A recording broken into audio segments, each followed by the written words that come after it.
Bismillahirrahmanirrahim.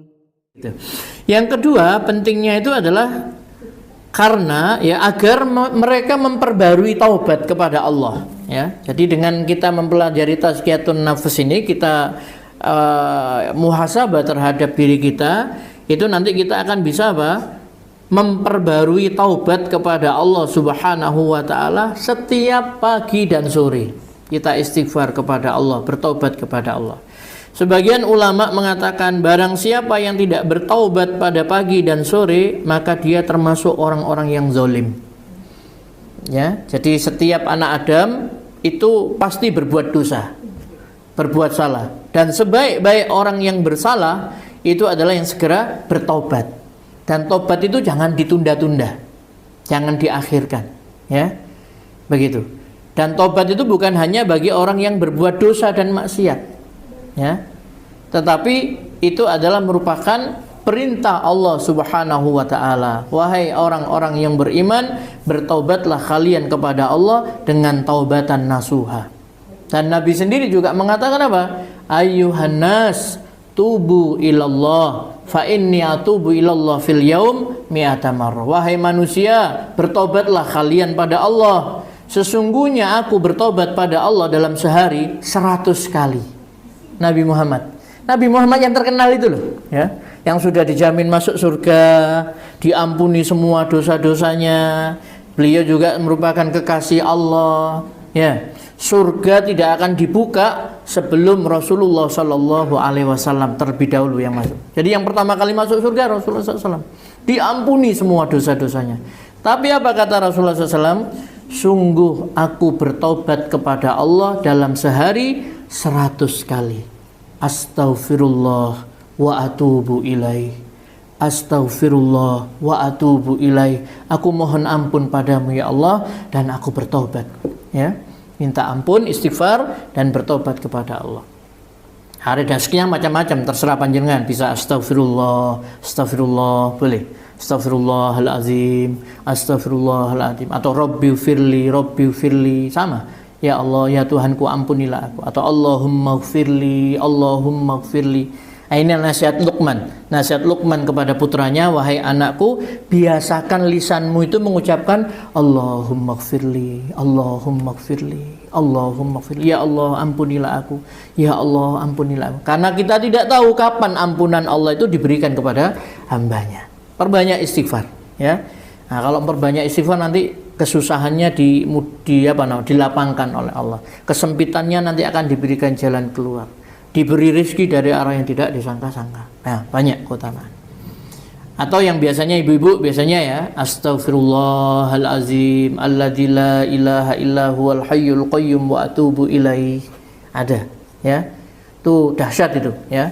Jadi kata Rasulullah SAW, siapa yang mengucapkan astaghfirullahaladzim alladzi la ilaha illa huwal hayyul qayyum wa atubu ilaih, Allah akan mengampuni dosanya meskipun dia lari dari medan perang. Lari dari pertempuran, dari medan perang itu dosa besar. Syirik, durhaka pada orang tua, lari dari peperangan. Itu menyebabkan amal itu tidak akan diterima oleh Allah Subhanahu wa taala. Tapi kalau orang itu istighfar, astaghfirullahalazim alladzi la ilaha illa huwal hayyul qayyum wa atubu ilaih, Allah akan mengampuni dosa-dosanya walaupun dia lari dari medan perang, ya. Monggo pakai sayyidul istighfar juga malah bagus, ya.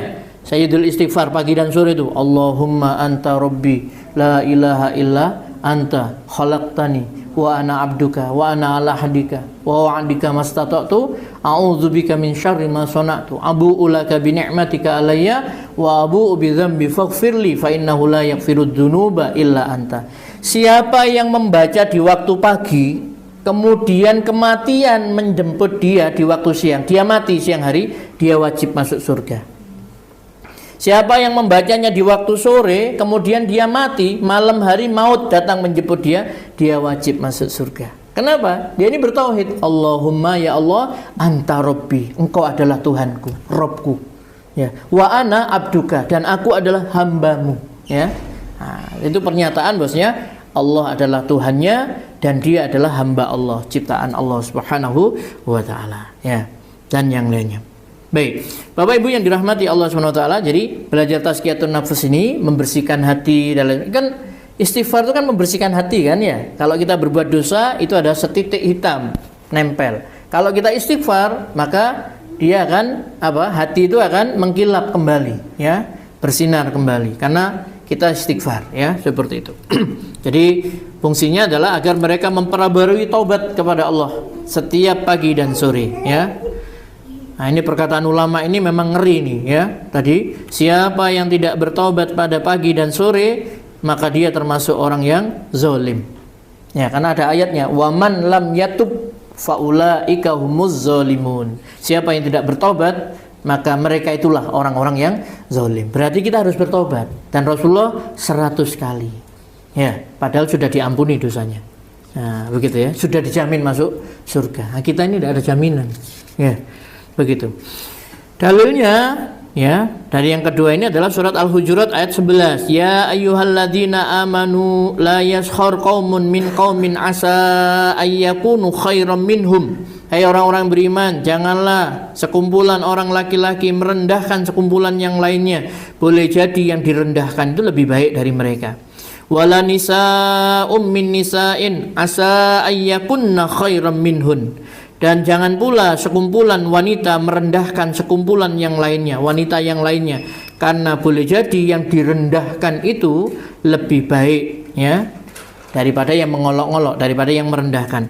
Wala talmizu anfusakum wala tanabazu bil alqab. Dan janganlah suka mencela dirimu sendiri dan jangan memanggil dengan gelaran yang mengandung ejekan, ya. Bi'salismul fusuqu ba'dal iman. Seburuk-buruk panggilan adalah panggilan yang buruk setelah iman. Ya, panggilan yang buruk setelah iman itu apa? Hei kafir, hei Yahudi, ya. Pokoknya tidak boleh lo ngomong. Misalkan orang Islam, teman kita, mungkin tetangga, kemudian janjinya tidak tepat, bleset, ya. Jadi besok aku nang omamu ya jam 09.00. Ternyata tidak ditepati. Oh, munafik ya.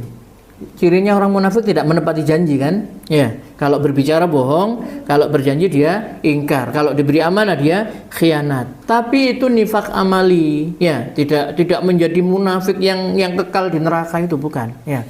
Itu hanya sifat-sifat orang munafik cirinya. Kalau berbicara bohong, kalau berjanji dia ingkar, kalau diberi amanah dia khianat. Seandainya ada saudara kita yang muslim omongi bohong, janjinya bleset terus, ya toh, kemudian dia diberi amanah khianat dan sebagainya, maka itu tidak menjadikan dia ini sebagai orang munafik, karena munafik ini lebih parah dari Yahudi Nasrani. Ya, Allah katakan apa? Orang munafik itu orang yang menampakkan Islam tapi dia ini sebenarnya tidak senang kepada Islam. Ya, maka dikatakan innal munafiqina fit darkil asfali minan nar. Sesungguhnya orang munafik itu adalah di dalam neraka yang paling dalam. Jadi kan bertingkat-tingkat neraka. Yang paling bawah itu orang munafik, kemudian orang musyrik, kemudian ada orang Yahudi, kemudian ada orang Nasrani, kemudian yang lainnya di atas nanti orang-orang Islam. Orang-orang Islam yang mungkin membunuh, berzina, mencuri, korupsi, yang sama Allah tidak diampuni. Dia harus melewati neraka dulu. Tapi nanti dia akan dimasukkan ke dalam surga. Ya, begitu. Lumayan Pak Ustadz. Lumayan apa nih? Neraka ya panas ya. Ya, seperti itu ya. Kemudian kata Allah, "Waman lam yatub faulaika humuz zalimun." Ya, siapa yang tidak bertobat, maka mereka itulah orang-orang yang zalim.